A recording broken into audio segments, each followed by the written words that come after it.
Hello, God bless from Up Ministries. It's me, Dick Jr. I am coming to you today to read you Genesis chapter 8. Yeah, Genesis chapter 8.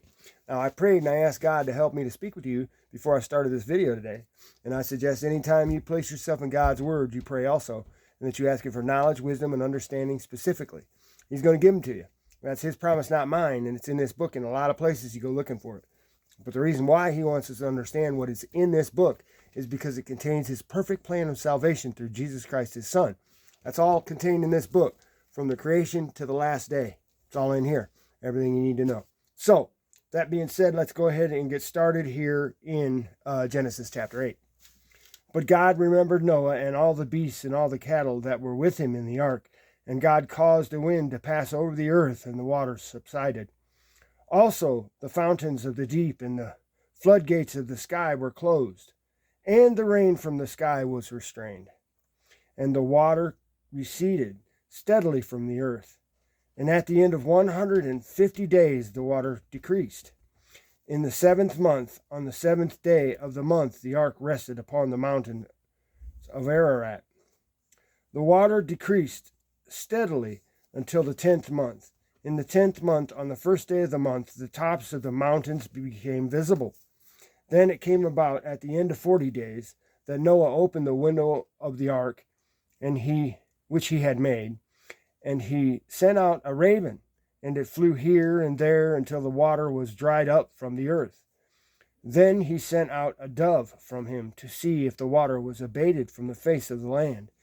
But the dove found no resting place for the sole of her foot, so she returned to him into the ark, for the water was on the face of all the earth.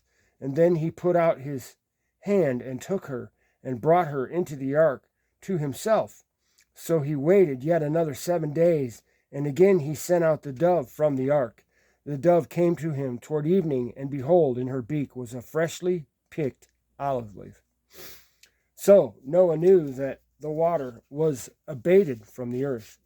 Then he waited yet another 7 days and sent out the dove, but she did not return to him again. Now it came about in the 601st year, in the 1st month, on the 1st of the month, the water was dried up from the earth. Then Noah removed the covering of the ark, and looked, and behold, the surface of the ground was dried up. In the 2nd month, on the 27th day of the month, the earth was dry. Then God spoke to Noah, saying, Go out of the ark, you and your wife and your sons wives with you. Bring out with you every living thing of all flesh that is with you, birds and animals and every creeping thing that creeps on the earth, that they may breed abundantly on the earth and be fruitful and multiply on the earth. That includes all of them, from the men and the women to the animals.